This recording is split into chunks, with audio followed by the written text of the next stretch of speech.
Hola, buen día.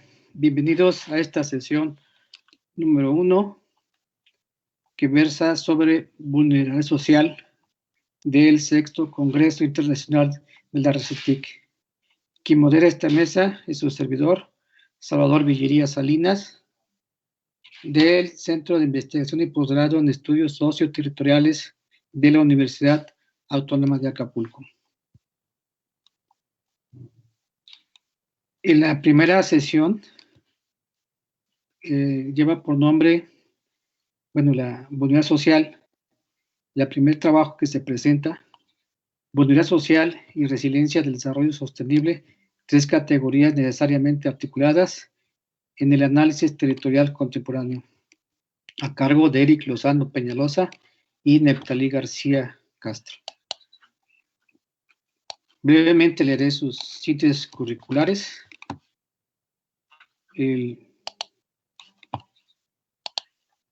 Eric Lozano Peñalosa es licenciado en Administración de Empresas por la Facultad de Turismo de la Universidad Autónoma de Guerrero, estudiante de la Maestría en Ciencias, Territorio y Sustentabilidad Social, con la tesis de grado Población Afromexicana en Condiciones de Vulnerabilidad Social, caso Copala Guerrero.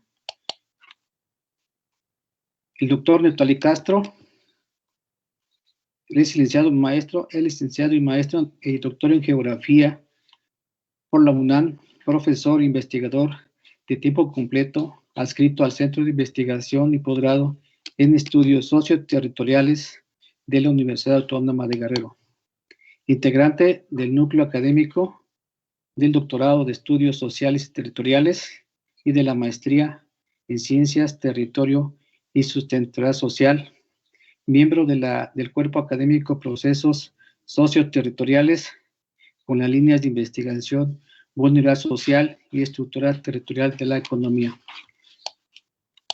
Tiene la palabra el licenciado Eric Lozano Peñalosa. Tiene 20 minutos para expresar su presentación. Gracias. Voy a compartir mi pantalla. Me dicen si ya se puede visualizar, por favor.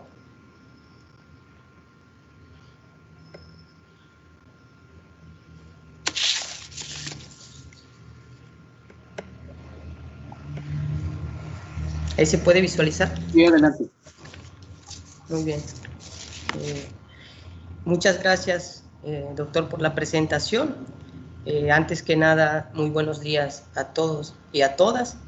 Para mí es un honor estar en este evento, en esta nueva modalidad virtual, ¿no?, que, dadas las circunstancias, nos ha obligado a estar así. Pero bueno, nos sobreponemos y lo hacemos de la mejor manera posible. Como bien nos dice el doctor, soy estudiante de la maestría en Ciencias, Territorio y Sustentabilidad Social. Es precisamente en el territorio donde basamos nuestro análisis y qué bueno que esté encaminado a los temas de sustentabilidad social para conocer cómo es la realidad social de las poblaciones, de las comunidades. Entonces, muy interesante. El tema es vulnerabilidad social, resiliencia y desarrollo sostenible, 3 categorías necesariamente articuladas con el análisis territorial contemporáneo. Bien, no estoy solo, estoy trabajando en conjunto con el doctor Neftalí García Castro, al cual agradezco sinceramente la atención y el proceso que ha llevado para conmigo, ¿no?, enseñarme en este proceso de investigación. Muchas gracias. Sin más preámbulo, voy a comenzar con mi ponencia. Bien, estas 3 categorías de vulnerabilidad social, resiliencia y desarrollo sostenible están presentes dentro del análisis territorial. De ahí que a mí me ha nacido el interés por indagar estos alcances conceptuales de estas 3 categorías. Esto pues con la intención de comprender mejor las dinámicas que se están llevando a cabo dentro del espacio y conocer un poquito más cómo la vulnerabilidad social es un impedimento fundamental para que se pueda dar el desarrollo sostenible. Desde luego que para alcanzar este último se tiene que abatir la vulnerabilidad social y generar una mayor resiliencia en la población. Es entonces cuando pues, podemos empezar a hablar de un desarrollo sostenible. Este desarrollo que mucho éxito ha tenido en países desarrollados, en países de primer mundo, donde los problemas de carácter social son muy insignificantes. Entonces, para mí es fundamental abordar estos temas que están en boga, ¿no? Bien, entonces continúo con mi presentación. Voy a retomar algunos elementos fundamentales de la vulnerabilidad social.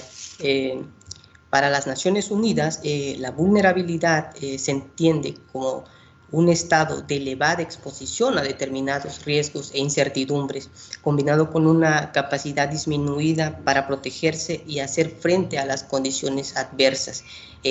Dicen que la vulnerabilidad es parte integrante de la condición humana, es decir, que todas las personas en algún momento somos susceptibles a sufrir algún daño, alguna herida. Entonces es parte integrante de la condición humana, la vulnerabilidad.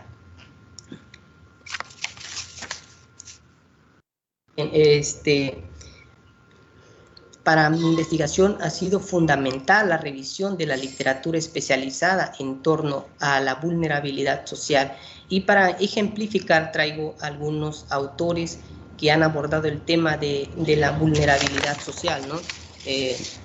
Uno de los autores más citados en artículos es Blakey, que menciona que la vulnerabilidad es la característica de una persona o grupo desde el punto de vista, desde su capacidad para anticipar, sobrevivir y resistir, recuperarse del impacto de una amenaza natural, ¿no? La mayoría de los autores coinciden en que se trata de esta inseguridad e indefensión por parte de las personas para hacer frente a situaciones potencialmente adversas. Entonces, no voy a tomar todos los conceptos, pero sí nada más para ejemplificar. Bueno, para entender mejor la vulnerabilidad social presenta dos componentes explicativos. Por un lado está la inseguridad e indefensión que experimentan tanto las personas, los grupos, las familias en sus condiciones de vida como resultado del impacto provocado por un evento estresor, un evento de carácter traumático. Y por otro lado está el manejo de los recursos y las estrategias que utilizan estas personas, estos grupos, para afrontar estos eventos negativos. Entonces, primero se tiene que producir el factor, el riesgo, y posteriormente se tiene que reaccionar y con qué recursos vamos a reaccionar para hacerle frente a estos eventos. Un ejemplo muy claro pues son aquellos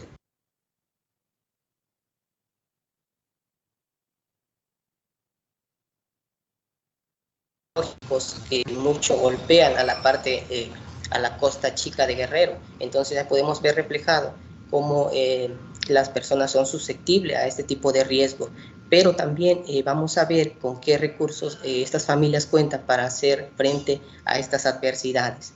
Entonces ahí vamos a entender los dos componentes explicativos de la vulnerabilidad social. Muy bien. Otro concepto que se le asocia mucho es el de resiliencia.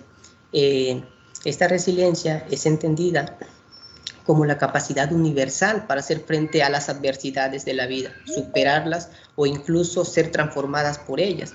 La resiliencia es parte del proceso evolutivo y debe de ser promovido desde la niñez.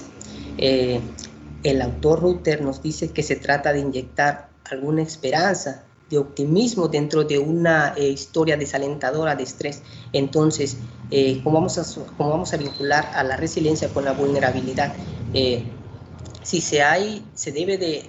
Los grupos deben de adoptar este concepto de resiliencia para afrontar mejor las situaciones, aprender de todas estas dificultades de la vida para así sobreponerse a la adversidad. Entonces, es muy fundamental que se adopte este concepto de la resiliencia, ¿no?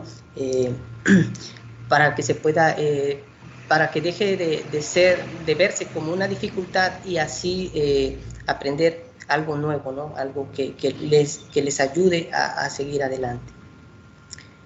Otra categoría de las cuales estamos trabajando es el desarrollo sostenible. Este desarrollo sostenible deben de estar incluidos los 3 pilares de la sustentabilidad, que es el pilar social, el pilar económico y el pilar ambiental. En palabras muy simplistas, el desarrollo sostenible es conservar algo a través del tiempo, pero para darle sustento traigo también el concepto. Lele, por su parte, nos menciona que el desarrollo sustentable significa simplemente desarrollo que se puede ser continuado, sea indefinitivamente o por el periodo de tiempo que se considere.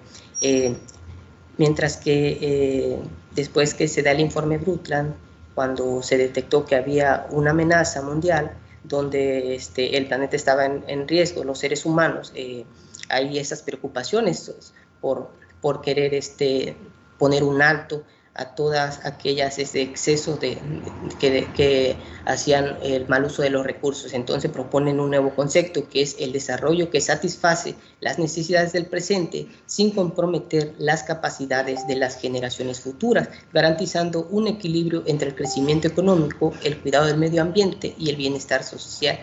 Esto según el informe Brundtland de 1987. Entonces aquí hay una cuestión importante. Se tiene que dar un crecimiento económico, pero basado en el cuidado del medio ambiente. Esto se puede lograr, es la pregunta que nos hacemos todos, ¿no? ¿Se puede lograr el desarrollo sustentable en un escenario donde predomina la desigualdad social? Es un poquito complicado, ¿no? Saber que se puede dar mientras existan problemas de carácter social que son el cáncer.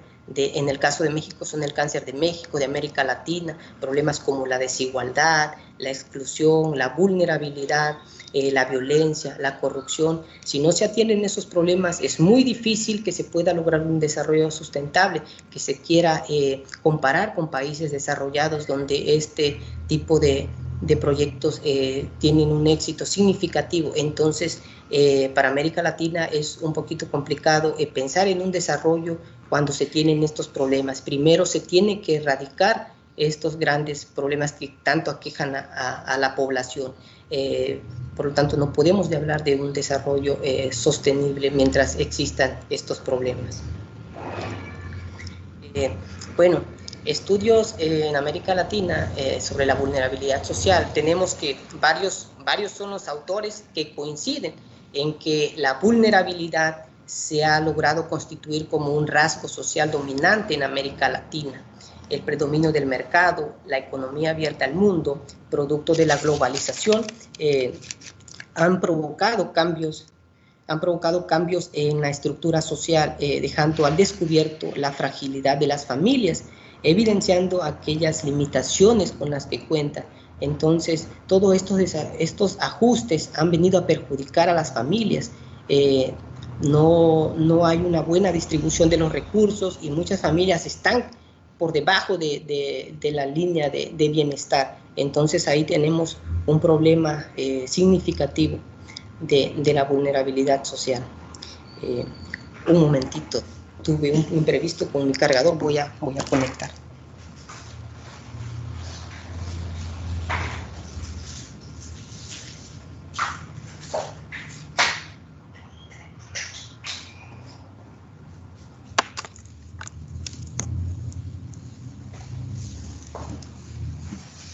Sí, listo, perdón.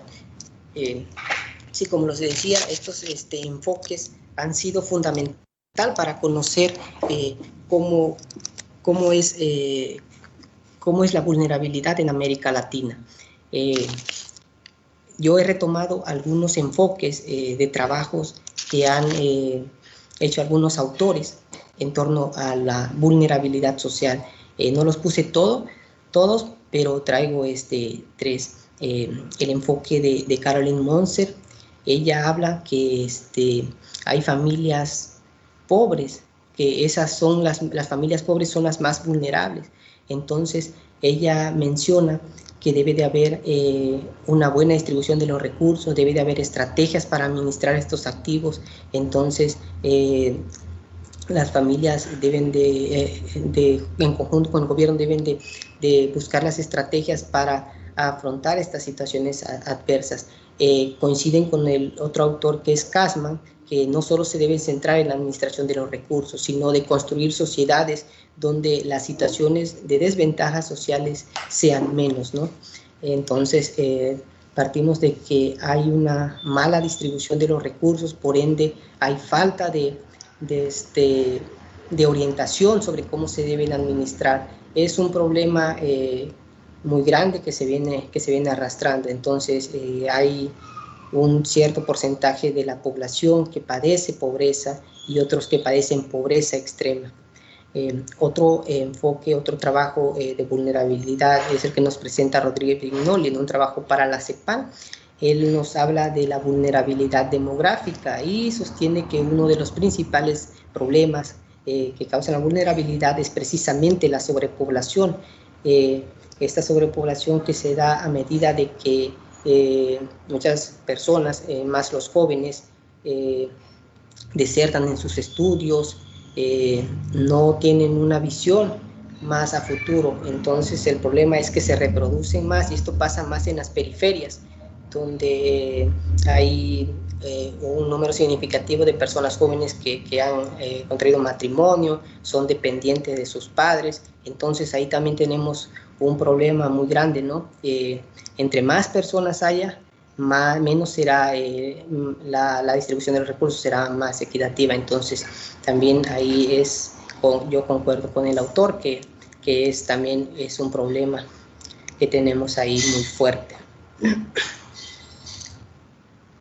Bueno, en el caso de México hay familias que, de acuerdo a Coneval, hay datos relevantes. Se estima que la población que padece pobreza está entre el 41.9%, que equivale a 52.4 millones de personas, y aquellos que están en pobreza extrema del total de la población es el 7.4%, lo que equivale a 9.3 millones de personas. Población vulnerable por ingresos, tenemos que hay un 6.9%, lo que equivale al 8.6 millones de personas. Población vulnerable por carencias sociales, el porcentaje es del 29.3%, lo equivalente al 36.7 millones de personas. Entonces, de acuerdo a estos datos, nos podemos dar cuenta que en México predomina esta situación de pobreza, de desventaja, de carencias sociales, y los programas que se han implementado no han sido suficientes para erradicarla. Entonces no podemos hablar de un crecimiento equitativo, de un crecimiento donde predominan estos problemas de carácter social, ¿no? Estos datos nos los presenta Coneval. Otra de las cosas que varias personas llegan a confundir es precisamente la pobreza con la vulnerabilidad social, pero yo les traigo un ejemplo.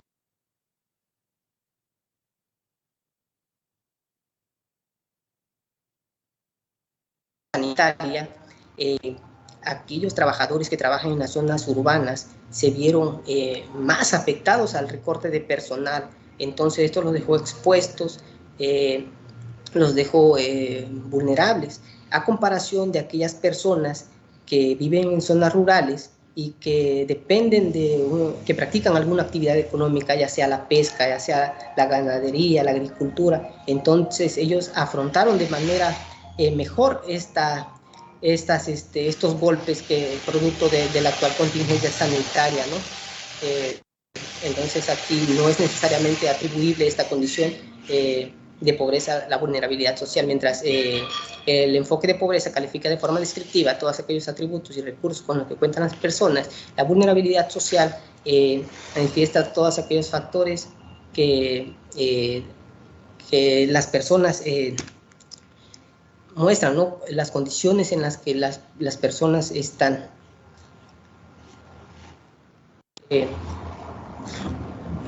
Bueno, aquí vamos a hablar de los grupos vulnerables, ¿no? ¿Quiénes son los grupos vulnerables? Son aquellas personas que por sus características de desventaja, por edad, sexo, estado civil, nivel educativo, origen étnico, situación o condición físico-mental, requieren pues de un esfuerzo adicional para incorporarse al desarrollo y bienestar social.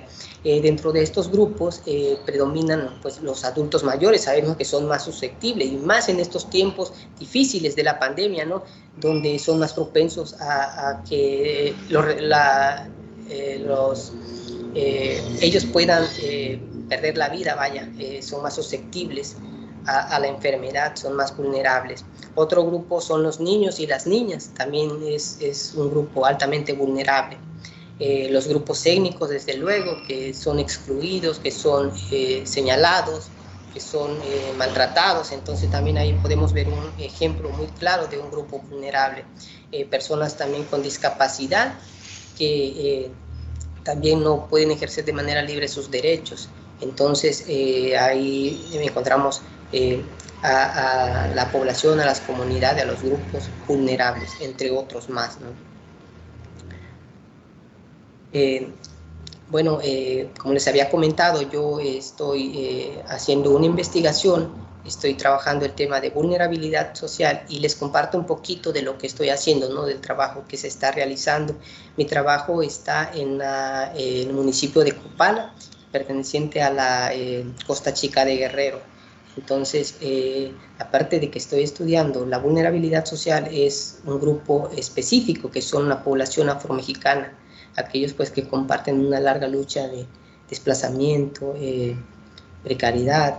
Entonces todos estos elementos los convierten en una población altamente vulnerable, ¿no? Bueno, Copala es identificado como un municipio en condiciones socioeconómicas adversas, donde predomina la desigualdad, donde hay mucho rezago, donde no hay las mismas oportunidades, hay condiciones muy precarias en ese municipio. Hay muchas localidades que están en desventaja. También la ubicación es un factor a considerar porque se encuentran por la franja costera guerrerense y son susceptibles a los sismos, son susceptibles a estos golpes de los huracanes. Entonces, esta población presenta alta vulnerabilidad. Se han identificado con base a indicadores que la población afromexicana de Copala Guerrero es una población altamente vulnerable.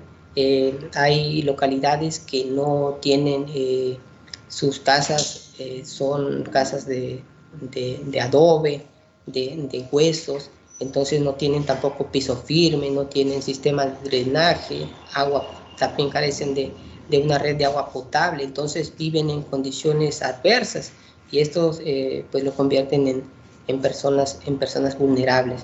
Entonces ahí predomina mucho estas carencias, esta desigualdad. Las políticas públicas que se han implementado no han funcionado, no hay cohesión social suficiente, entonces ahí hace falta que el gobierno voltee o ponga prioridad en ayuda para estas personas. Las características socioeconómicas de la mayor parte de la población de Copala son, como ya lo había comentado, son adversas, motivo por el cual puede identificarse este municipio guerrerense como una demarcación con alta vulnerabilidad, esto pues con base a algunos indicadores que fueron utilizados, ¿no? Pues aquí nada más le presento algunos datos relevantes que hemos obtenido de esta población, ¿no? La población, de acuerdo a los indicadores, el 56.47% de la población de 15 años y más presenta educación básica incompleta, mientras que el 51.74% de las viviendas particulares habitadas muestran algún nivel de hacinamiento. El 51.46% de la población vive en localidades con menos de 5.000 habitantes. Y pues estos son los datos que hemos recabado de CEDESO. Entonces, ahí nos damos cuenta que efectivamente este municipio cuenta con alto rezago social, con altas carencias, con alta vulnerabilidad social.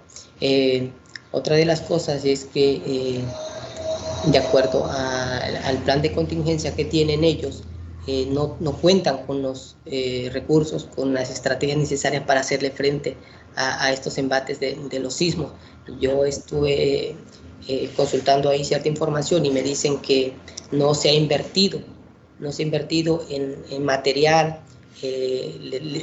Parece que están un poquito invisibilizados, olvidados, para que ellos puedan sobreponerse a estas adversidades en temporadas de lluvia. Entonces se les complica mucho. Las administraciones anteriores dicen que no han hecho bien su trabajo. Le ha faltado mucho a ese municipio que el gobierno invierta. Entonces existe pues estos problemas que las personas pues se quejan mucho de estas condiciones que predominan en su municipio. Y pues bueno, concluimos con que actualmente la sociedad atraviesa serios problemas de marginación, desigualdad, exclusión y vulnerabilidad social. Esto debido a las deficientes estrategias que se han implementado para combatir o erradicar estos problemas sociales. A falta de una distribución más equitativa de los recursos y orientación básica de cómo administrarlos, se ve reflejado en un escenario donde predominan las carencias, la injusticia, la falta de resiliencia para soportar los eventos estresores que tanto acompañan a las familias de bajos recursos, lo que imposibilita que se pueda alcanzar un desarrollo sostenible. Mientras estas condiciones predominen, no se puede hablar de un desarrollo basado en la sustentabilidad. Tristemente así es la realidad y así viven un mayor número de familias en Latinoamérica, y en el caso de México pues también así es, lo vemos reflejado en los datos que le acabo de presentar. Entonces hace falta mucho por trabajar, hace falta combatir, erradicar estos problemas que tienen que ver con la violencia, la corrupción, problemas de vulnerabilidad, rezago. Entonces se tienen que combatir primero para posteriormente copiar un modelo que tanto resultado está dando en otros países. Bueno, de mi parte sería todo. Muchas gracias. Muchísimas gracias a Eric Lozano Peñalosa y a y a Neftalí García Castro. Al final habrá una sesión de preguntas y comentarios. Pasamos al segundo trabajo, que es vulnerabilidad social ante las pandemias en México, a cargo del doctor Edel Gilberto Cadena Vargas, pero cual leer rápidamente una reseña, ¿no? Es licenciado y maestro y doctor en Sociología por la Universidad Nacional Autónoma de México y especialista en sistemas de información geográfica. Es investigador nacional, es investigador de la Universidad Autónoma del Estado de México desde 1985, actualmente en la Facultad de Geografía. Ha sido invitado en diversas universidades de México y Argentina. Tiene diversas publicaciones relacionadas con su tema de exposición.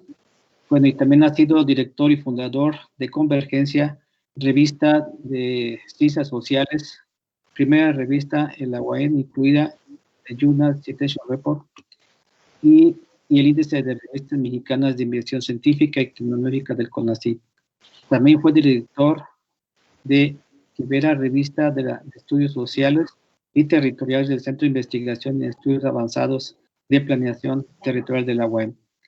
Ha dirigido 58 tesis de licenciatura, de especialidad, maestría y doctorado. Bienvenido, doctor. Muchas gracias. Buenos días. Paso a compartir mi pantalla.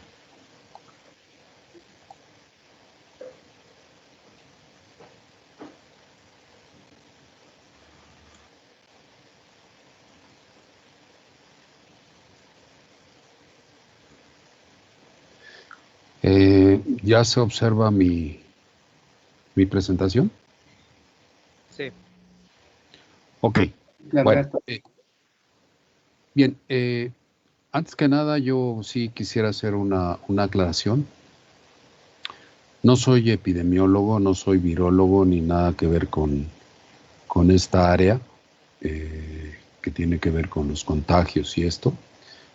Soy sociólogo y me dedico exclusivamente al análisis de fenómenos de tipo social, y por lo mismo, en esta ocasión vamos a hablar un poco sobre este asunto de la vulnerabilidad social. Y una segunda aclaración: la vulnerabilidad en su momento fue una categoría elaborada en función de los peligros de tipo natural, es decir, huracanes, sismos, deslaves y todo este asunto, ¿no? Sin embargo, conforme pasa el tiempo, distintas áreas del conocimiento fueron incorporando esta noción, esta categoría, y la fueron adjetivando de manera tal que en muchas áreas, como por ejemplo la salud pública, que fue una de las áreas que empezó a incorporar esto, empezaron a hablar de vulnerabilidad social, ¿no? Hay gente que habla de la vulnerabilidad económica, ¿no? Gente que habla de la vulnerabilidad política y demás. Es decir, en conjunto no hay un consenso, ¿sí? Ni hay un acuerdo sobre lo que es la vulnerabilidad social y todos sus derivados y adjetivos que se ha hecho en los últimos años, ¿no? Sin embargo, lo que sí es importante entender es que siempre hay vulnerabilidad ante algo. Y en este caso particular, a mí me tocará hablarles sobre lo que es esta vulnerabilidad social ante las pandemias, ¿no? Bien, entonces, primero, la desigualdad es una característica inherente, ¿no?, a cualquier sociedad desde tiempos inmemoriales. Esto no necesitamos decirlo, esto siempre ha sido así, ¿no? Sin embargo, ¿no?, hay sociedades donde estas diferencias son más marcadas que otras, ¿no? Pero la nuestra se distingue del resto en que estas diferencias son más agudas. Solo basta un dato: una de las medidas internacionales para apreciar la distribución del ingreso, el coeficiente de Gini. Nosotros tenemos un coeficiente de Gini parecido a los países africanos, por arriba de 0.41, mientras que en los países europeos el coeficiente de Gini anda del orden de 0.23, 0.24, ¿no? Es decir, ahí en ese tipo de sociedades los ricos no son tan ricos y los pobres no son tan pobres, y en el caso de nuestras sociedades sí, sucede exactamente lo contrario, como en los países africanos, ¿no? Segundo lugar, cualquiera se puede infectar, por supuesto, ¿sí? Pero hay quienes pueden resistir más o recuperarse más rápido que otros ante un evento catastrófico, ¿sí? En este caso, la pandemia, ¿no?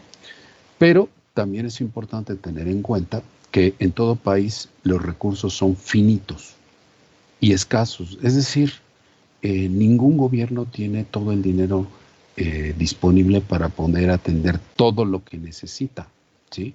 Entonces, en el caso particular de países como el nuestro, por supuesto que los recursos son más escasos, ¿no? Y por ello es de suponer que estos recursos, que son siempre escasos, no alcanzarán para beneficiar a todos por igual. Esto es un hecho y esto es algo con lo que tenemos que lidiar, ¿no? Entonces, ¿qué hace más vulnerables a las personas socialmente hablando ante esta pandemia? ¿Dónde están? ¿Cómo están distribuidos? ¿Cuál debe ser el criterio de su atención? Bueno, un primer criterio para poder solventar este problema, ¿no?, de acuerdo al actual gobierno federal, es dar prioridad a los pobres. Esa es una línea que se ha seguido en los últimos 2 años, ¿no? Una idea. Sin embargo, ¿sí?, existen muchas formas de medir la pobreza. No hay en el mundo un consenso sobre cómo se debe de medir la pobreza. El Coneval, que es la institución oficial mexicana que se dedica a ello, tiene una manera muy particular y específica de medirla, ¿no? Sin embargo, sí hay una especie de consenso que uno de los factores más importantes, y no el único, es el ingreso, ¿no? No obstante, ¿sí?, el asunto, los datos de ingreso no están disponibles, no estuvieron disponibles desde el censo de 2010, ni tampoco lo estará en el 2020, en el censo de 2020, ya que este último censo, el de 2020, ni siquiera se alcanzó a levantar precisamente por este fenómeno de la pandemia. ¿Cuál va a ser el futuro, pues, de la información censal? Pues es probable que ni siquiera se concluya el censo de 2020, no sabemos qué niveles de desagregación va a incluir, ni siquiera sabemos si se va a poder concluir, y por lo mismo, tal vez, la única información confiable que tenemos, o menos imprecisa, es el censo de 2010 y la muestra intercensal de 2015. Y es importante entenderlo. También la información de ingreso solo está disponible en las muestras censales, ¿no? Tanto de 2010 como de 2015, pero estas son solo estimaciones a nivel municipal. Y por supuesto que en México el tamaño de nuestros municipios distorsiona cualquier posibilidad, cualquier cálculo que podamos hacer para medir fenómenos que involucren el ingreso, ¿no? Entonces, por ello, ¿sí?, la única posibilidad de localizar con precisión las zonas donde viven los más desvalidos de nuestro país es diseñar un índice al menor nivel de desagregación posible y que sea comparable a todo lo largo y a todo lo ancho del territorio nacional. Este nivel es la sección electoral, ¿sí? Para el censo de 2010 eran poco más de 66,000 polígonos, ¿sí? Donde el criterio es que contiene un número más o menos semejante de votantes.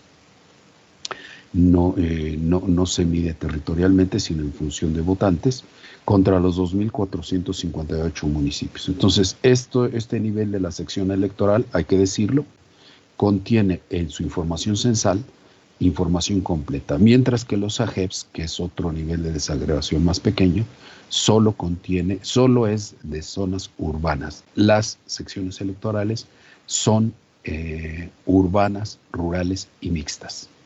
Y los municipios son 2,458 existentes para esta fecha, ahorita ya son un poco más, ¿no? Entonces, por supuesto que son incomparables estos niveles de disposición de la información, ¿no? Entonces, para poder abordar el tema que nos interesa, ¿sí?, se construyó un índice de vulnerabilidad social por sección electoral, derivado, primero se diseñó 4 dimensiones que agrupan diversas características innatas o adquiridas, ¿sí?, que hacen que las personas sean más vulnerables socialmente, no médicamente, ante la pandemia del COVID-19. Y aquí valdría la pena hacer un pequeño paréntesis. Los medios de comunicación en un momento dieron la noticia, como acostumbran, con mucho escándalo, de que supuestamente la pandemia afectaba más a los pobres, ¿no? Que porque el 80% de los que habían adquirido la enfermedad tenían esta característica. Pues claro, pues en México tenemos más o menos ese nivel de pobreza entre extrema, media y poca pobreza, pues es el 80%. Es como suponer que también el color de la piel tiene que ver con la pandemia. Pues no, pues en un país donde solo el 9% son blancos, por supuesto que el resto de la población tiene otro color de piel, ¿no? Por lo mismo, no es el color de piel ni tampoco el ingreso esta posibilidad de contagio, ¿no? Entonces, bueno, dicho esto, ¿no? Entonces, lo que mide este índice de vulnerabilidad social no es la posibilidad de contagio, ¿sí?, pero sí determina el estado de indefensión social de ciertos grupos ante este fenómeno. ¿Por qué razón? Bueno, pues porque producirá que estas personas, en caso de padecer esta enfermedad, se encuentren inermes y sea más difícil su atención y recuperación si es que no fallecen, ¿no? Bueno, entonces, ¿cómo fue que se diseñó este índice de vulnerabilidad social ante las pandemias? Primero, la primera dimensión, las capacidades. El primer aspecto es los adultos mayores, claro, porque las personas que tienen 60 años y más, y es un criterio médico, en promedio van disminuyendo sus capacidades físicas y mentales y por lo tanto en un fenómeno de esta naturaleza pues tendrán problemas. Además, los menores de edad, pues obviamente porque son dependientes, los discapacitados precisamente pues, por esta incapacidad que tienen, ¿no? Los migrantes, ¿por qué razón los migrantes son más vulnerables? Bueno, pues muy sencillo, todo aquel que ha migrado interna o internacionalmente sabe perfectamente que los locales tienen redes de ayuda que se fueron construyendo a lo largo de los años y las personas que migran carecen de esas redes de ayuda. Por eso son más vulnerables los migrantes. Las jefas de familia, bueno, pues es muy sencillo porque en un hogar donde hay dos padres, es un hogar menos vulnerable donde hay un solo padre, ¿no? En este caso una jefa. ¿Y por qué una jefa? Pues porque vivimos en un país patriarcal, donde obviamente las mujeres tienen menor acceso, menores ingresos y menores oportunidades, ¿no? Y el otro aspecto, por supuesto, que en un país racista, donde persiste este fenómeno, los indígenas son más vulnerables, ¿no? Esa es la primera dimensión, las capacidades. Segundo, las oportunidades, es decir, son aspectos que socialmente se fueron adquiriendo, ¿no? Y que de alguna manera la sociedad le otorgó estas oportunidades por las vías que tradicionalmente suceden, ¿no? Entonces, por un lado está la ocupación, ¿sí? Por supuesto que el tener un empleo hace menos vulnerable a las personas que no lo tienen, ¿no? Segundo, el no tener acceso a un servicio de salud y particularmente, por ejemplo, en un país donde la mayor parte de la economía es informal, todas esas personas no tienen formalmente un servicio de salud, sino que tienen que procurárselo por distintas vías, si es que el Estado no se las procura de manera inmediata y gratuita. Los analfabetas, los jóvenes y niños que no asisten a la escuela, ¿sí? Y los jóvenes y adultos que no tienen educación básica completa. Todos ellos, que estos son fenómenos de tipo educativo, les restringieron las oportunidades a las personas, ¿no? Tercera dimensión, que es el entorno, es decir, los lugares donde viven las personas, su contexto inmediato es otro aspecto que hace más vulnerables a las personas. Por ejemplo, viviendas con piso de tierra, el no tener excusado, el no tener agua entubada ni drenaje, el carecer de energía eléctrica, ¿sí? El no contar con una lavadora o un refrigerador que les permita ciertos niveles de bienestar y conservación de sus alimentos, ¿no? Y otro aspecto que aunque no está, que fue tratado de una manera independiente, que fue la densidad de habitantes por hectárea. Por supuesto que aquellos lugares donde están más densamente poblados son más vulnerables que los lugares donde están menos densamente poblados, ¿no? Entonces, esta otra dimensión también es relevante. Por esa razón, las zonas urbanas tienen mayor niveles de contagio, y particularmente la zona metropolitana del Valle de México, que es una de las aglomeraciones más grandes del mundo, ¿no? Bien, entonces, ¿cómo se hizo este índice? ¿Cómo se calculó? Bueno, se calcularon las 4 dimensiones, ¿no? A través del método de componentes principales, ¿no? A través de un método de regresión, y se obtuvo, pues, este índice de vulnerabilidad social ante las pandemias. ¿Cuáles fueron los resultados de ello? Bueno, aquí está. Primero, la primera dimensión, la que combina dónde están más concentrados los adultos mayores, los niños, los migrantes, los indígenas y jefas de familia a nivel de sección electoral por todo el país, como podremos observar, ¿no? Primero, ¿no? Y esto es una de las grandes ventajas que nos otorga el análisis espacial, ¿no? No hay una distribución homogénea de este fenómeno, sino que podemos observar zonas muy localizadas, ¿no? Donde este fenómeno se concentra, ¿no? Si podemos, vemos el zoom en la parte superior derecha de nuestro mapa, observarán que en la zona metropolitana del Valle de México hay un nivel de concentración muy alto, por eso se ven las zonas de color rojo, ¿no? Está la parte que colinda entre Guerrero y Oaxaca, unas partes de Jalisco, ¿no? Las zonas que están en Aguascalientes, las zonas que están en el estado de Durango, de Sonora, de Chihuahua, en la parte de Nuevo León, ¿no? Algunas zonas costeras de Veracruz, ¿no? ¿Dónde están los desocupados? Aquí también podemos ver que hay una concentración básicamente diferente, ¿sí? ¿Dónde están las dimensiones del entorno? Bueno, pues ahí está, ¿no? Observarán que en la zona metropolitana del Valle de México hay menor concentración de este fenómeno, ¿no? Y la densidad, bueno, si lo vemos en conjunto nacional, todo se ve menos denso, pero ya cuando hacemos zooms a las zonas metropolitanas, ya veremos que la cosa pinta diferente, ¿no? Entonces, y una vez fusionado todo esto, lo que encontramos es esto, ¿sí? Una distribución no aleatoria, sino desigual y concentrada de esta vulnerabilidad social. Si vemos la zona metropolitana del Valle de México, parece ser menos vulnerable, y lo es, no porque no se vayan a contagiar, por el contrario, sino porque ahí viven personas menos vulnerables en su conjunto por las series de características ya encontradas, ¿no?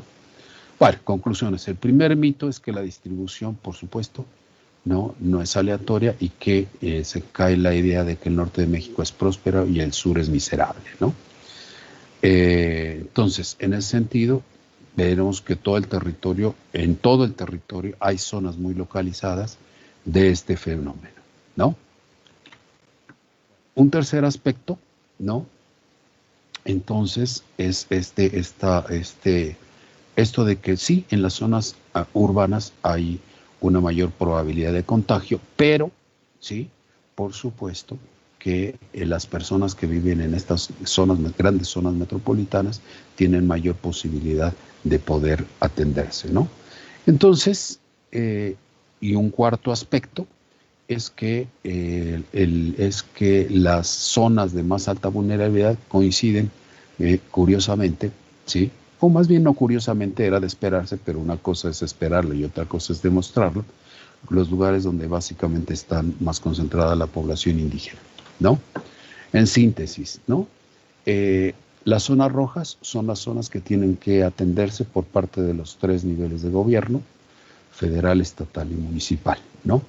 Entonces, lo que es importante hacer es aplicar este criterio de la justicia espacial. Hay que acercar las cosas a donde están los que más lo necesitan, ¿no? Y particularmente se necesita reactivar la economía, ¿sí? Si no reactivamos la economía, si no hacemos crecer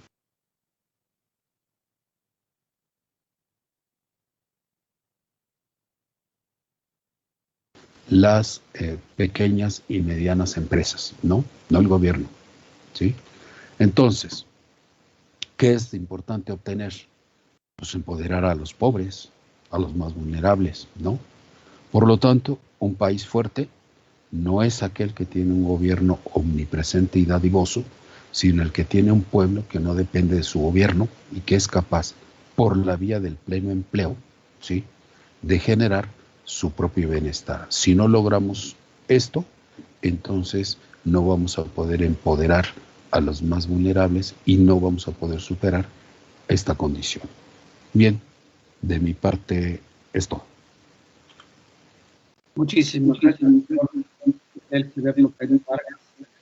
Y damos paso a la tercera presentación, que se titula Población vulnerable en el Estado de México ante la presencia del COVID-19, a cargo del doctor José Francisco Monroy Gaitán, Milagros Campos Vargas y Cuautli Flores Lara. Daré brevemente una reseña. La doctora María Milagros Campos Lara es licenciada en Geografía por la Universidad Nacional Autónoma de México, maestra en Análisis Espacial y Geoinformática, impartida por el Foro de Facultad de Geografía de la Universidad Autónoma del Estado de México. Doctora en Geografía en el programa de posgrado de la Universidad Nacional Autónoma de México y cuenta con diversos diplomas y cursos, entre los que destacan en el Sistema de Información Geográfica e Integración Territorial, con fines de evaluación de riesgos y prevención de desastres y el ordenamiento territorial para la gestión urbana. Cuenta con diversas publicaciones y artículos nacionales e internacionales en temas ambientales. El doctor Francisco Monroy Gaitán es licenciado en Economía por la Universidad Autónoma de México y maestro en Ciencias Sociales con especialidad de Desarrollo Municipal por el Colegio Mexiquense. Es doctor en Geografía Económica, grado otorgado por la Universidad Nacional Autónoma de México. Realizó una estancia doctoral en la Universidad Complutense de Madrid y cuenta con un postdoctorado por el Instituto de Investigaciones Jorge Dimitrov y forma parte del claustro de profesores e investigadores de la Facultad de Geografía de la Universidad Autónoma del Estado de México. Bueno, no tengo, no sé si el doctor Francisco quiera mencionar rápidamente una reseña de la compañera Cuautli Flores Lara. Sí, es compañero, es licenciado en Economía, recién egresado, es candidato para ser estudiante de Geografía en la facultad, ha trabajado algunos proyectos con investigadores de la UNAM y hoy estoy trabajando junto con unos profesores de la UNAM proyectos en relación a resiliencia económica. Bien, doctor, tiene la palabra para que presente su trabajo. Bueno, buenas tardes, buenos días. Quiero hacer algunas aclaraciones. Tampoco soy experto en temas de salud ni en temas de geografía electoral, en geografía de la salud, pero me parece muy importante y agradezco la invitación de la maestra Virginia y de la doctora Hoyos y en general de la facultad para tratar este tema, porque me parece que los investigadores también tienen que tener una dimensión ética, un compromiso ético y humano, y creo que hay que abocarse ahorita a este problema en virtud de que ha traído muchas muertes, en lo personal, ha traído muertes de gente cercana, amigos, vecinos, etcétera. Me parece que hoy la inteligencia debe estar trabajando para combatir este mal. Este primer trabajo, que va muy conectado con lo que trabajó el doctor Edel, pero que no pudimos concretar, es que queríamos también meter la vulnerabilidad social, pero realmente nos pareció un trabajo que tenemos poco tiempo y lo que hicimos en esta primera etapa fue hacer una regionalización del grado de afectación de grupos vulnerables por condición de salud crítica ante la presencia del SARS-CoV-2 en el Estado de México. Es decir, lo que queríamos complementar, lo dijo el doctor Edel en el tema de la vulnerabilidad social, y aquí estamos poniéndolo, por así decirlo, el tema de la vulnerabilidad por condiciones de salud. Es el complemento y queríamos comprobar si realmente las comorbilidades era primero definir patrones espaciales de los municipios donde se concentra el mayor número de personas en riesgo de contraer la enfermedad provocada por el virus SARS-CoV-2 y estimar el grado de dependencia espacial existente de las variables de vulnerabilidad en cuanto a comorbilidad y de funciones, y calcular dos modelos econométricos de mínimos cuadrados ordinarios, los cuales son los tipos de segmentación poblacional representativos en las defunciones por este virus.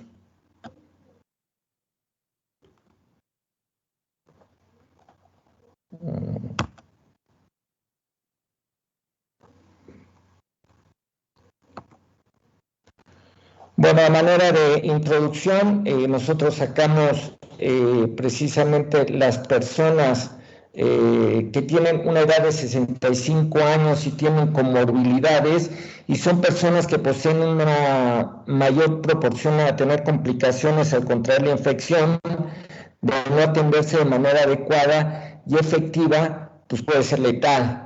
Dentro de este grupo de riesgos igualmente se encuentran las personas con alguna enfermedad crónico-degenerativa, como es la diabetes. Las personas con diabetes no poseen una mayor o menor probabilidad de contraer el virus, pero se considera población de riesgo cuando no tienen un buen control de la enfermedad, debido a que su sistema inmunológico no tiene el mismo estado de bienestar comparado con el de una persona sana. Por esta causa tienen mayor probabilidad de tener una situación de alto riesgo al ser infectado por este virus.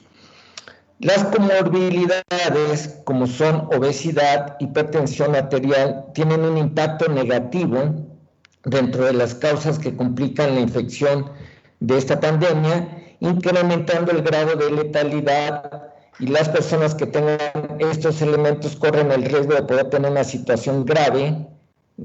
Ahí tiene una falta de ortografía, donde se requiere una intervención hospitalaria para poder sobrellevar la enfermedad.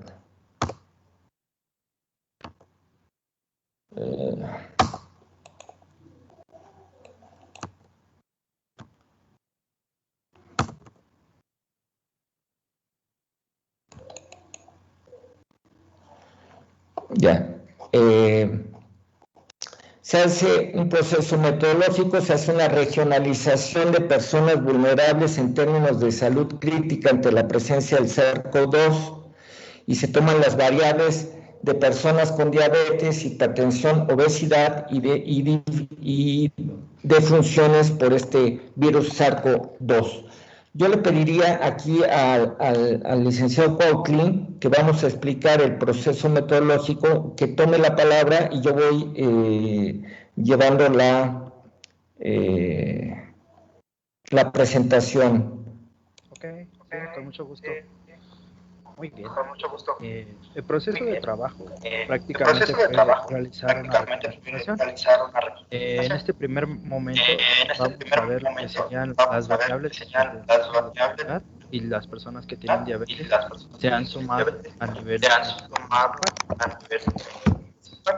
Posteriormente hemos ordenado de mayor a menor con el fin de poder realizar una regionalización más homogénea entre la cantidad de personas con comorbilidades, y la hemos clasificado en 8 subgrupos, calculando la ecuación de Sturgers con un intervalo de 15 valores cada uno.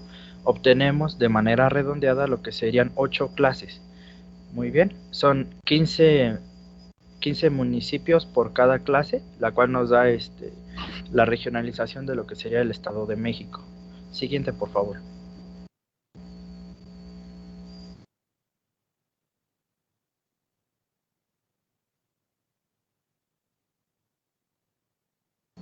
Esto con el fin de obtener lo que sería el promedio de lo que va a ser el promedio del rango en el cual está incorporada la región. Siguiente, por favor.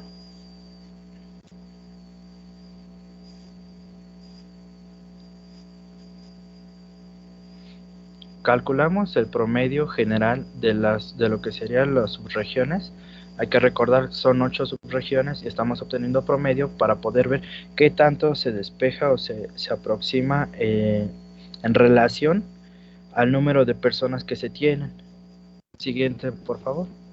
Vamos a calcular posteriormente el índice de regionalización con los promedios. El promedio que se obtuvo de los datos que pertenecen a los 15 municipios por clase, y también el promedio que se obtiene de los intervalos superior e inferior. Siguiente, por favor.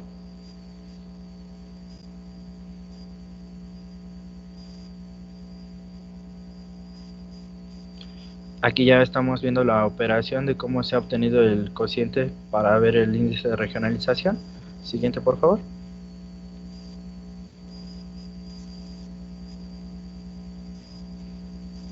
Entonces, las diapositivas anteriores muestran el proceso en el cual le hicimos la regionalización.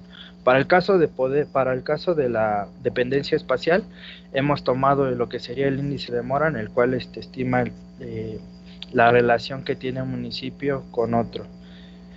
Tomando en cuenta el principio de proximidad, se tiene que estimar una matriz de pesos espaciales de tipo reina de orden 1. Para obtener el grado de dependencia espacial se calcula el índice de Moran.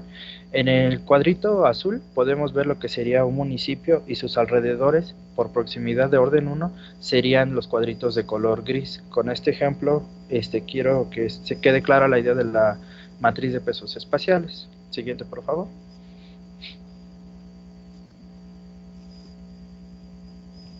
Calculamos el índice de Moran en la variable de población vulnerable para determinar el grado de asociación espacial en cada región, donde n es el número de unidades espaciales indexados por I y J. X es la variable de interés, X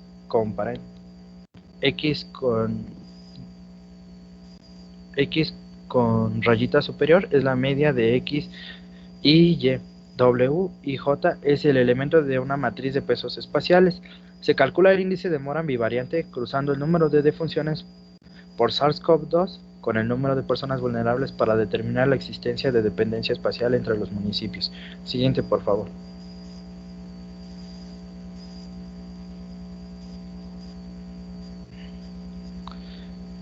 Ahora, este es el primer modelo econométrico, el cual es este modelo de proyección de población vulnerable y mortalidad por SARS-CoV-2. La función econométrica es muy sencilla, solo es una relación de dos variables, donde Y es población vulnerable de hipertensos, obesidad y diabéticos. Beta 0, término constante, valor cuando Y, cuando X y U son 0, ¿no? Beta 1X, defunciones en el Estado de México por SARS-CoV-2, y U es el término de error. Con la función econométrica se pretende calcular el número de defunciones por SARS-CoV-2 al incrementar el número de personas vulnerables. Siguiente, por favor.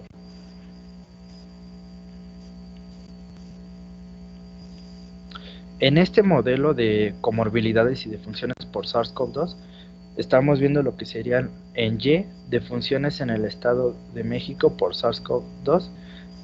Beta 1, término constante, valor de Y cuando X y U son 0. Beta 1 es población con hipertensión arterial. Beta 2, población con diabetes. Beta 3 es población con obesidad. U es el término de error. Entonces, estimar cuáles son las comorbilidades que son determinantes en relación al número de fallecimientos por SARS-CoV-2. Esta relación nos va a mostrar qué comorbilidades son determinantes y cuáles son las que más favorecen a que incremente el número de defunciones por SARS-CoV-2. Siguiente, por favor.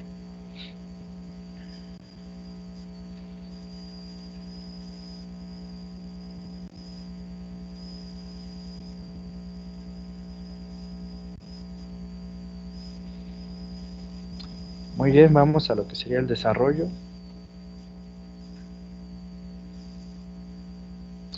Estas son las variables con las que hemos trabajado lo que son enfermedades crónico-degenerativos.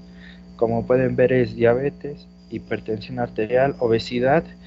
Los rangos de personas son de 20 años a 60 años y más, tanto en hombres y en mujeres. Siguiente, por favor.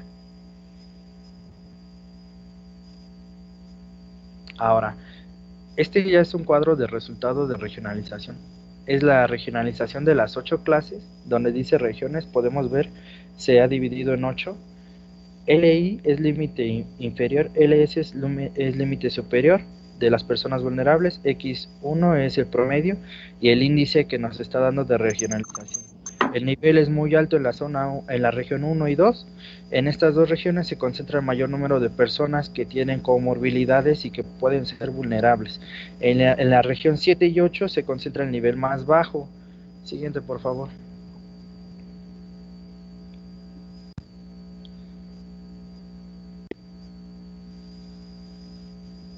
Municipios con población vulnerable a COVID-19 por arriba del promedio regional. Entonces, aquí estamos hablando que en la región 1 existen 4 municipios que rebasan el promedio, en la región 2 existen 7 municipios que están por arriba del promedio, y en la región 7 y 8, que serían los intervalos más bajos, son 9 y 8 municipios. Siguiente, por favor.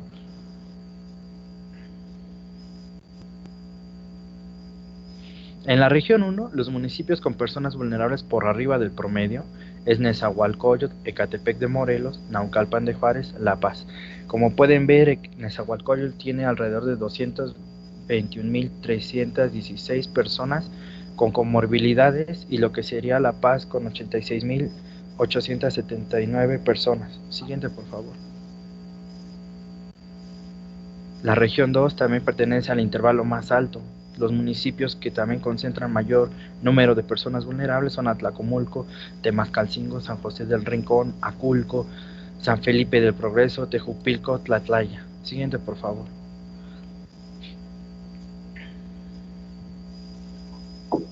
Por finalizar su trabajo. Ok. Personas vulnerables ante el SARS-CoV-2, estas son las regiones. Los muy altos se concentran en el color verde, los bajos en el color azul. Siguiente, por favor. Vamos un poquito más rapidito.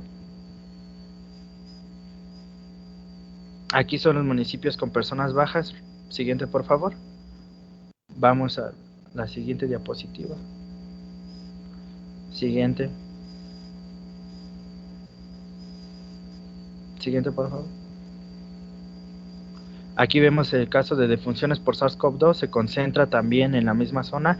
Vemos que el índice de Mora nos está dando que existe una dependencia espacial concentrada en las regiones con hipertensión, con personas que tienen obesidad y diabetes. La siguiente, por favor.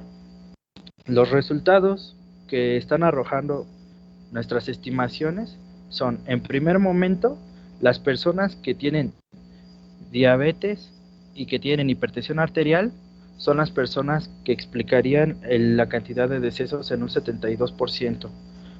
Eso por un lado. Y si hacemos una proyección, si se llegara a incrementar el número de personas vulnerables en 116.323, tendríamos de manera paralela un incremento de defunciones de 56.415 personas. Eso es lo que estaríamos encontrando. Muy bien.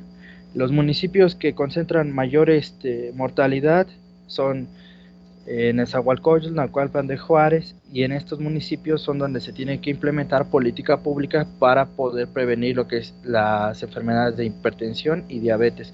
Estas enfermedades son las que están causando el mayor estrago en lo que es el Estado de México. Muy bien. Hasta aquí hemos terminado. Realmente fue cuantificar, ¿no? Tratar de estimar, cuantificar todo lo que es el proceso de mortalidad en relación a las personas que han sido vulnerables para el Estado de México. Siguiente.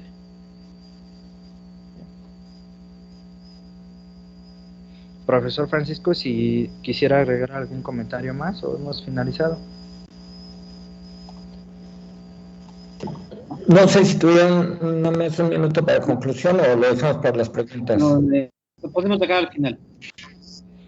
Muchísimas gracias por la presentación, y pasamos al último trabajo titulado Vulnerabilidad Social y Seguridad Alimentaria en la región de las montañas de Guerrero, en el caso de la producción de maíz, a cargo del maestro Guillermo Nochebuena y Salvador Villería Salinas. Ambos son del Centro de Investigación y Posgrado en Estudios Socioterritoriales Acapulco y de la Universidad Autónoma de Guerrero. Tiene la palabra el maestro Guillermo Nochebuena. Sí, bueno, ¿sí me escucha, doctor? Sí, le escucha. Correcto, voy a compartir la pantalla.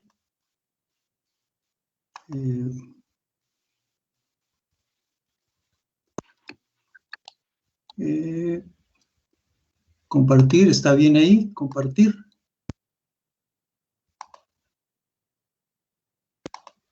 ¿Sí se ve la presentación, doctor? Sí, adelante.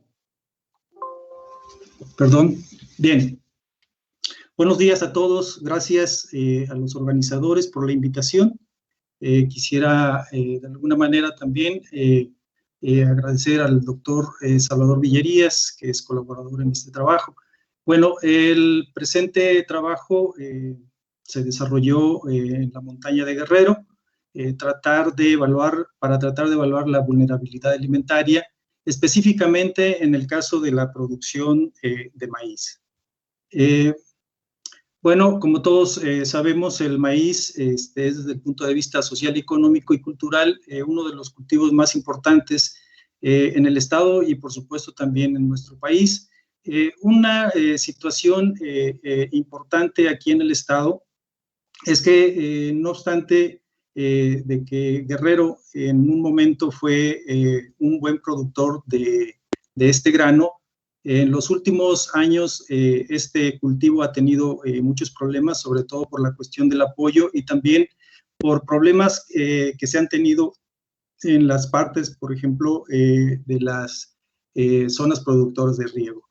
Así, del 2002 al 2018, la superficie sembrada en el estado disminuyó en 2.822 hectáreas. No obstante de que los rendimientos promedios se incrementaron de 2.68 a 2.96 toneladas por hectárea, esto es casi 3 toneladas por hectárea en promedio. Sin embargo, este cultivo aún sigue teniendo muchos problemas y sobre todo también por la estacionalidad de las lluvias que ha tenido mucha variación en los últimos años y que ha dejado problemas de siniestralidad. En el caso de la producción que se tomó en cuenta fue la producción de 2019 como un primer acercamiento a este problema. Y en el 2019 el Estado produjo 1.3 millones de toneladas de maíz, lo cual alcanzó a cubrir la demanda interna para consumo humano.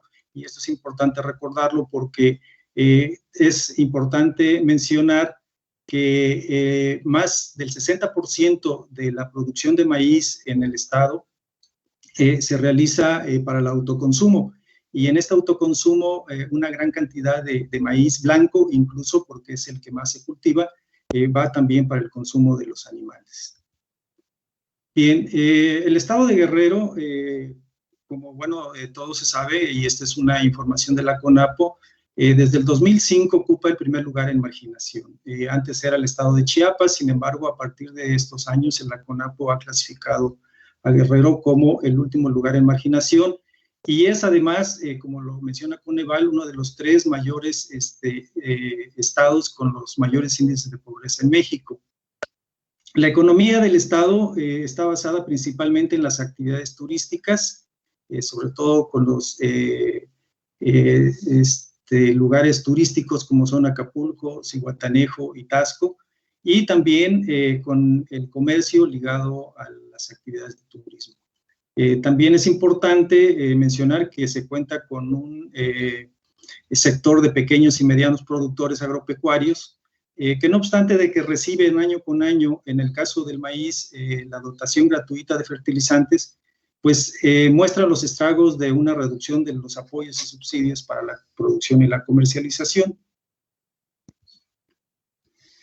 Hablando del caso específico de la montaña es una de las 7 regiones del estado que observa los indicadores sociales y de vulnerabilidad más altos en el estado.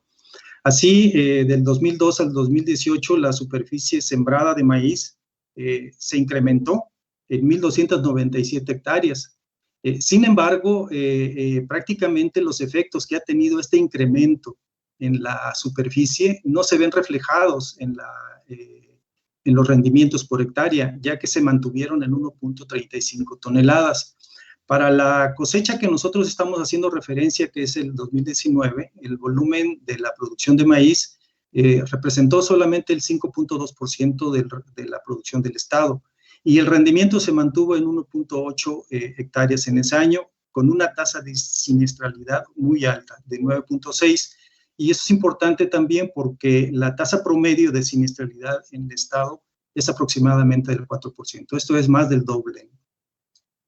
En este mismo año, la producción regional de maíz no alcanzó a cubrir la demanda de la población de la región, siendo los municipios de la montaña alta con topografías más accidentadas los más vulnerables a los déficits productivos y a la escasez de este grano. Bien, en cuanto a la disponibilidad de maíz en la montaña, se consideró un consumo promedio de 220 kilogramos per cápita al año. Esto en función de que a nivel nacional se considera que el promedio de consumo per cápita es de 196 kilogramos a nivel nacional. Sin embargo, este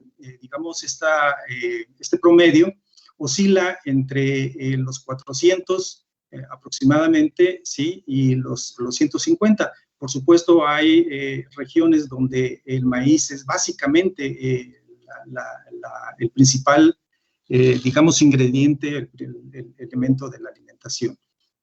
Y como podemos ver en este cuadro, al menos 8 municipios presentaron déficits en la producción para cubrir la demanda de la población. En este caso tenemos el caso de Xochihuahuetlán, Tlalistaquilla, Ilatenco, Xalpatláhuac, Acatepec, Metlatónoc y Cochuapa. Habría que recordar que estos 2 municipios que tenemos aquí, en el caso de Metlatónoc y Cochuapa, están considerados dentro del ámbito nacional como los municipios de mayor marginación y pobreza, ¿no? en el ámbito nacional. Como podemos ver también, en relación al cultivo, 8 municipios reportaron pérdidas en la cosecha, y esto se refleja en la utilidad bruta. No obstante de que el rendimiento, por ejemplo, en el caso de Xochihuahuetlán, además de que es bajo, reportó pérdidas en su utilidad bruta, precisamente en algunos casos además del bajo rendimiento, la siniestralidad a la que fueron sometidas, probablemente por efectos de las lluvias estacionales. También es importante, como yo les comentaba hace rato, ¿no? La mayor parte de la producción en esta región se dedica al consumo familiar. Se considera que aproximadamente un 8 o un 9% se va al consumo del ganado y un 1 o 2% se queda como semilla para el siguiente ciclo, ¿no? Bien, la región de la montaña se ubica al noreste de la capital del estado y tiene una extensión aproximada de 7.178 kilómetros cuadrados, ¿no? Esto es un 10.9% de la superficie del estado. Está integrado por 19 municipios con una población que representa el 10.6% de la población del estado para el 2010. Y es importante también destacar que esta es la región en el estado que concentra la mayor parte de la población originaria, sobre todo de las etnias Mepa, Tunzavi y Náhuatl. Es importante también destacar que en esta región se pueden distinguir básicamente 2 contrastes de relieve. En este caso podemos ver aquí hacia el norte de Tlapa, que es el centro regional en esta parte, una región, la primera región que se distingue por tener elevaciones bajas e intermedias, pequeños valles también, que es donde corre el río Tlapaneco, y en toda esta región que nosotros vemos aquí desde Tlalistaquilla, Cualac, Huamustitlán, Xochihuahuetlán, Olinalá y Cualac, incluyendo Atlapa, pues son los municipios de mayor desarrollo social y económico en la región. La segunda región la podemos ubicar hacia el sur-sureste de Tlapa, que es toda esta parte que ustedes ven aquí, que es la parte con mayores elevaciones, pendientes escarpadas, y es la que tiene la mayor cubierta boscosa. Sin embargo, es donde se ubican los municipios con mayor marginación y pobreza. Prácticamente estamos hablando de 12 municipios, ¿sí? Dentro de los que ya mencionamos se encuentran Cochuapa y Metlatónoc, que serían los emblemáticos prácticamente para la cuestión de la marginación y la pobreza en el estado de Guerrero, ¿no? Bien, dentro de las características que podemos mencionar socioeconómicas y de vulnerabilidad en la región, incluso tomando en cuenta la información que emite la CONAPO, básicamente la región se distingue por tener un grado de marginación muy alto en general. No obstante, ya desagregados aquí, tenemos 5 municipios que serían los que tenemos en la primera región, ¿sí? Que presentan un grado de marginación muy alto, y todos los demás municipios presentan un grado de marginación muy alto. Como podemos ver, el ingreso per cápita, que fue uno de los indicadores que se tomaron en cuenta, en este caso, aquí el ingreso, considerando el límite que establece el Banco Mundial para países de bajos ingresos, que no es el caso de nuestro país. El Banco Mundial clasifica a nuestro país como de medianos ingresos. Sin embargo, podemos ver que hay muchos municipios, como ustedes pueden ver, que están por debajo del 1.96 dólares, ¿no? Incluso considerando que nuestro país debiera tener un límite de aproximadamente 5 dólares como mínimo, ¿sí? Prácticamente toda la región se encontraría en los niveles de pobreza y pobreza extrema. Otro de las características que podemos ver en la región es que la mayor parte de la población en esta región es de tipo rural, ¿sí? Un gran porcentaje de esta población habla lengua indígena y no habla español. Podemos ver también en estos municipios que se concentra una gran parte de esa población con estas características. También otra de las cuestiones es que el analfabetismo es muy alto, sobre todo en estos municipios que se encuentran en la parte alta de la montaña. Y entonces lo que se configura aquí es una región de muy alta vulnerabilidad en el estado. Bien, si nos vamos a las definiciones conceptuales, la FAO menciona que la seguridad alimentaria existe cuando todas las personas tienen en todo momento acceso físico y social y económico a alimentos suficientes, inocuos y nutritivos, que satisfacen las necesidades energéticas diarias y preferencias alimentarias para llevar una vida activa y sana. En el caso de la vulnerabilidad alimentaria, hay algunos autores que proponen que el problema de la seguridad alimentaria debe verse como vulnerabilidad alimentaria, ya que argumentan que este último concepto es más preciso y dinámico, pues toma en cuenta los aspectos de las relaciones sociales y políticas que condicionan la producción, la disponibilidad y el acceso a los alimentos. Pues bien, el propósito del presente estudio, como un primer acercamiento a este problema y a esta región, fue evaluar con 2 técnicas estadísticas el valor de índice medio, que es muy ocupado, que se utiliza mucho en la parte territorial, y el análisis de componentes principales, igual, que también es una herramienta que es muy utilizada para evaluar la vulnerabilidad de los municipios de la región de la montaña. Bien, para poder hacer este análisis, se tomaron 8 indicadores, 8 variables, de las cuales 5 fueron indicadores socioeconómicos, que precisamente se tomaron en cuenta para tratar de resaltar la cuestión de la vulnerabilidad social, entre los que tenemos el indicador de la población que habla lengua indígena y no el español, la tasa de analfabetismo, el índice de dependencia económica y el índice de marginación que ya tiene calculado la CONAPO. Aparte de eso, tomamos en cuenta 2 indicadores sobre la producción de maíz. Estos los tomamos del Sistema de Información Agroalimentaria y Pesquera que tiene la SADER, ¿sí? En este caso, tomamos en cuenta el rendimiento de maíz por hectárea, y la utilidad bruta por hectárea, y se construyó también un indicador que sería la disponibilidad per cápita de maíz al año. Bien, se utilizó el valor de índice medio. Este valor de índice medio, según García de León, permite ordenar y clasificar un conjunto de unidades territoriales a partir de valores estandarizados, y en función de su ubicación sobre la curva normal se le asignan calificaciones ponderadas, y del cual se extrae un valor de índice medio entre el límite inferior o el valor inferior y el límite superior, y se saca 5 cuantiles, de los cuales se obtienen los 5 grados de vulnerabilidad. En el caso de los componentes principales, pues bueno, es una técnica de análisis estadístico exploratorio estructural, ¿sí? Que en el caso de las variables que nosotros teníamos, permitió identificar la información redundante y simplificar el número de variables en una combinación lineal, que son los componentes principales. Así el primer componente principal recoge la mayor parte de la variación que tiene el ordenamiento lineal, digamos, de las variables en cada individuo.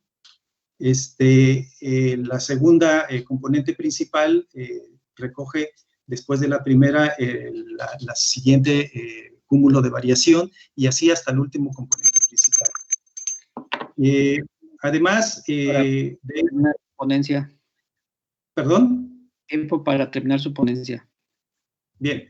Además de esto, permite también establecer dónde quedan cada uno de los municipios. Bien, aquí tenemos finalmente con el valor de índice medio, localizamos 4 municipios con muy baja vulnerabilidad, en este caso dentro de la región de mayor desarrollo, y sin embargo Xochihuahuetlán se vio clasificado como de vulnerabilidad media. Vemos también los municipios de mayor vulnerabilidad y pobreza, como son Metlatono, Cochuapa y Alcozauca, también clasificados como de muy alta vulnerabilidad, junto con Atlistac. Y como ustedes pueden ver en estos casos también, estos municipios de muy alta vulnerabilidad. Si vemos también en el caso de los componentes principales, vemos la diferencia. Aquí ya Xochihuahuetlán aparece dentro de los municipios que están con baja vulnerabilidad, y solamente los 3 municipios con alta vulnerabilidad, que sería Metlatono, Cochuapa y Alcozauca. Bueno, básicamente lo que intentamos nosotros aquí hacer era comparar los 2 métodos como un primer acercamiento para poder seguir estudiando la región. En términos generales, podemos decir que los agrupamientos de los municipios por vulnerabilidad, tanto para el valor de índice medio como el análisis de componentes principales, se acercaron en un 66% en coincidencias. Ambas técnicas fueron sensibles a los casos extremos, para los casos de Alcoyeca, Huamustitlán y Olinalá, que coincidieron en el agrupamiento de muy bajo grado de vulnerabilidad, y en el caso de Alcozauca, Metlatono y Cochuapa, en el grado de alto grado de vulnerabilidad. Bueno, como conclusiones tenemos es que la evaluación de vulnerabilidad alimentaria por producción y disponibilidad de maíz per cápita en la montaña mostró que 7 municipios presentan riesgos altos y muy altos de vulnerabilidad, siendo estos los municipios de mayor pobreza y marginación. También concluimos que 6 municipios de mayor desarrollo social y económico mostraron baja vulnerabilidad o bien cuentan con mayor acceso al maíz, sea por producción o bien por ingresos económicos, como es el caso de Tlapa. Concluimos también que bajo las actuales condiciones de crisis sanitaria por el COVID-19, una buena parte de la montaña se encuentra ante la posibilidad de un grave riesgo por falta de acceso y disponibilidad de un producto imprescindible en la dieta cotidiana, como lo es el maíz. Y concluimos también finalmente que el índice de valor medio y el análisis de componentes principales mostraron ser herramientas útiles para el análisis territorial de la vulnerabilidad alimentaria. Quiero añadir finalmente que, bueno, bajo estas condiciones, la montaña es una zona prioritaria que debe ser vista por las autoridades tanto federales como estatales como una región la cual debe ser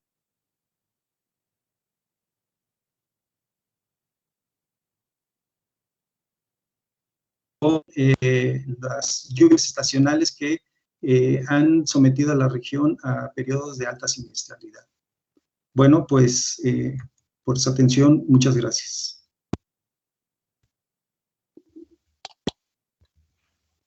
Muchas gracias, maestro Guillermo.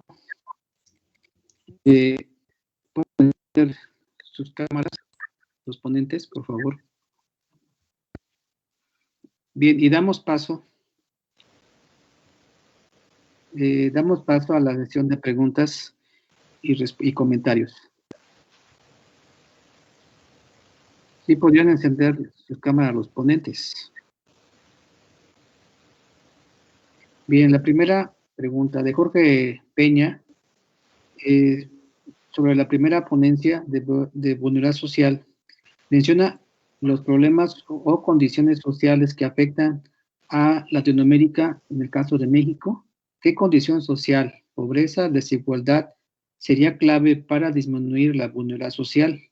¿Será factible un cambio de modelo económico en México? ¿Qué aspecto de las políticas públicas debe de cambiar para fomentar la resiliencia?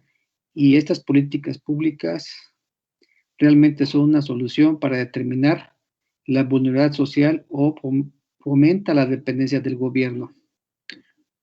Hace un comentario a Alejandra González, excelente presentación, doctor Edel. Una pregunta, ¿qué piensas sobre el aumento del salario mínimo que ha dado este año, que se ha dado este año, que no es algo que pueda empoderarse a las personas? Elsa Rosales, es para el doctor Edel. Saludos y lo felicita por ese trabajo sobre la vulnerabilidad social ante las pandemias, ¿no? Cristian Sánchez Carrillo, saluda a los ponentes. 2 preguntas para el doctor Edel. ¿Cuál es la cuarta dimensión que tomó en cuenta para el análisis? Y la segunda, ¿ha considerado agregar otras dimensiones como la movilidad de la población, determinantes de la salud, comorbilidades, o esa información no está a nivel de sección electoral? Elsa Rosales, pregunta para el doctor Edel. En una reflexión sobre su valiosa investigación, ¿qué aporta resultados de gran valía para su toma de decisiones asertiva? Sin embargo, me gustaría conocer su opinión sobre la crisis que atraviesa el mundo, pero especialmente los Estados Unidos, que siendo la mayor economía mundial, tiene mayor número de fallecimientos en esta pandemia, y así en proporción a la población de muchos países de la Unión Europea, de Gran Bretaña y de Asia, como Japón, India, China, entre otros. El doctor Noel Pineda, una felicitación para el trabajo del doctor Monroy, muy interesante. Sus resultados, sin embargo, del modelo de mínimos cuadrados ordinarios arroja un R bajo, tal vez probar con otras comorbilidades. Ayudaría a mejorar el modelo o en caso de otros tipos de modelos que tomen en consideración lo espacial. Noelia Príncipe felicita a los ponentes. Y bueno, hay otra felicitación, Esperanza Palma, felicita a los expositores, muy interesantes los temas, saludos a todos. Bueno, tienen la palabra primero el primer ponente para contestarla, ¿no? Sean breves porque, bueno, también inicia la próxima sesión a las 12, ¿no? Sí, gracias, doctor. Bien, con respecto a la pregunta que menciona Jorge, ya se la había contestado en Facebook, pero sí, estos problemas de vulnerabilidad social se dan debido a la mala distribución de los recursos. Sabemos que en administraciones pasadas México se ha enfocado en combatir problemas que tienen que ver con la violencia, con la inseguridad, y ha dejado por un lado combatir la pobreza, el rezago social. Entonces no se ha tomado este problema como se debiera, ¿no? Hay mucha vulnerabilidad social significativa, pobreza, muchas carencias sociales. Entonces México enfrenta un problema serio en esas cuestiones. Ahora dice que si es factible cambiar un modelo económico. Yo digo que México está muy, ahora sí que pues metido con este sistema capitalista, está abierto al mercado, se presta para las inversiones aquí en México, generan empleos. Entonces México tiene una reserva para dar una mejor calidad de vida a los mexicanos, pero simplemente estas estrategias que tienen que ver con la distribución equitativa de los recursos no ha sido suficiente, ha faltado. Entonces se le debe dar el seguimiento a estas políticas para ver la mejora de las personas. Entonces, mientras no haya seguimiento, vamos a seguir en este problema que hemos venido desde años anteriores, ¿no? Que es para lograr un bienestar social. Entonces, pues sí, contestando a tu pregunta, pues hay condiciones muy tristes, muy precarias en el país, en México. Gracias. Muchísimas gracias. Damos voz al doctor Edel para dar respuesta a las preguntas que se le han hecho. Sí, muchas gracias. Bueno, en relación al asunto del salario mínimo, por supuesto que es plausible que el salario mínimo aumente, ¿no? Solo un dato, desde 1982 y hasta la fecha, el salario mínimo había perdido poco más del 70% de su poder adquisitivo, y es de suponer que cualquier medida que revierta este proceso es buena. Como dato adicional, el salario mínimo de México es 13 veces menor que los salarios mínimos de los países desarrollados, y ya estamos actualmente por debajo del nivel del salario mínimo chino. Entonces, cualquier cosa que aumente el salario mínimo es de suponer que es correcta. Sin embargo, el salario debe de provenir del empleo. Entonces, lo importante y lo relevante es reactivar la economía. En relación a la cuarta dimensión que se utilizó para el cálculo del índice de vulnerabilidad, es el de densidad de población, que por supuesto ya habíamos visto que solo se presenta en las zonas urbanas. Y en relación también a si es importante incluir otras dimensiones, sí, por supuesto. Sin embargo, los datos que hay están agregados a nivel municipal y son de poca utilidad para poder hacer un trabajo de precisión, como es el caso de secciones electorales. Entonces, por ello, es importante en el futuro diseñar sistemas de acopio de información donde podamos disponer de información por punto, no por agregados municipales, ¿no? Entonces, en ese sentido, en la medida en que superemos esto, este tipo de ejercicios, este tipo de índices se irán perfeccionando y por cierto de mayor utilidad. Gracias. Muchas gracias, doctor. El doctor Monroy, ¿algún comentario al respecto sobre lo que comenta el doctor Noel Pineda?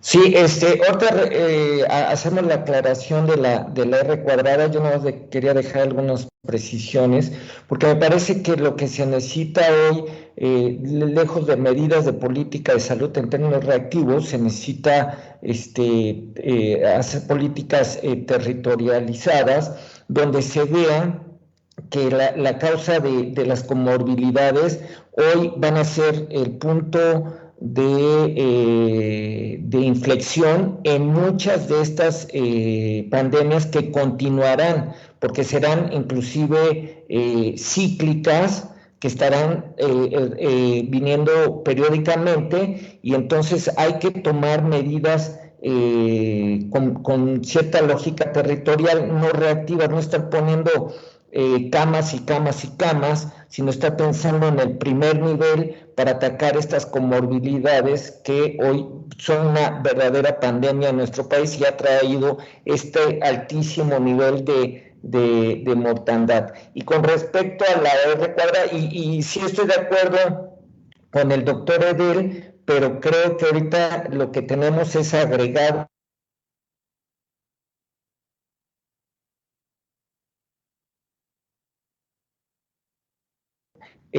cruzar la vulnerabilidad social junto con la comorbilidad para ver el resultado, pero lo teníamos a nivel municipal. Sí me gustaría posteriormente, y siendo parte del cuerpo académico, tener una reunión ahí para discutirlo, doctor Edel. Y rapidísimo dejaría a Cuautli para que me dijera, para que se haga la aclaración de la R cuadrada, por favor, Cuautli, si me hace adelante. Para ver, para comenzar, la R cuadrada de lo que sería modelo estaría oscilando entre lo que es el 72%. Realmente yo considero lo que es una R cuadrada alta, si consideramos lo que es comorbilidades y explicación de funciones. Porque por arriba de 85 o de 80, generalmente los modelos tienden a tener complicaciones. En este caso, como nosotros estamos considerando variables que nada más son de tipo de características, estamos ajustándolo y nos está dando una R cuadrada de 72. Entonces estaríamos diciendo que las explicaciones de los decesos de mortalidad por COVID, por SARS-CoV-2, estaría siendo explicada en un 72% por lo que son personas diabéticas y con hipertensión. Estos dos grupos son los que concentran el mayor bloque de personas vulnerables para el Estado de México. Nada más que ya para amarrar y cerrar, esa comorbilidad tendría que ver con la vulnerabilidad social que decía el doctor Ebel.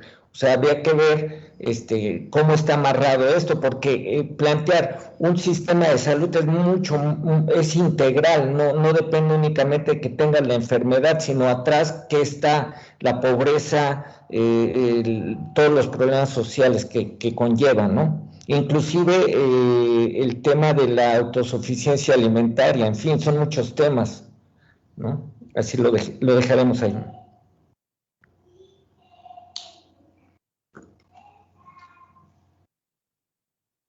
Doctor, no lo escuchamos, tiene apagado el micrófono. Gracias, doctor. Hay un comentario de Daniel Martínez. Felicidades a los ponentes, la información que brinda es muy importante y se hace destacar la intervención de la disciplina geográfica y el uso de los sistemas de información geográfica, especialmente en estos tiempos de pandemia. Felicidades a todos los ponentes. Juana Rosendo Francisco, felicidades excelentes a todos. Alejandro Alvirde, felicitaciones, muy interesantes los temas, saludos a todos. Cristian Sánchez Carrillo, gracias, felicidades a todos los ponentes. Sin duda, el tema de vulnerabilidad es un tanto complicado porque es un concepto polisémico y bueno, y es hacer estos estudios hoy en tiempo de pandemia y sobre todo desde la geografía muestra la importancia de esta disciplina, ¿no? Pues yo creo que no sé si haya otro comentario muy breve de alguno de los ponentes o del público en general. Yo nada más sí quisiera, y me faltó nada más comentar que en estas semanas han ido dos amigos por el COVID, Javier de 49 años e Ismael de 67, y bueno, tenían condiciones económicas privilegiadas. Lamento mucho que esta pandemia esté pegando en todas las edades, pero que sí las comorbilidades han tenido un factor importante. Solo quería comentar. Muchas gracias, doctor. Y bueno, con esta última introducción, damos por terminada la sesión. Por acompañarnos, muchísimas gracias. Hasta luego. Gracias. Gracias.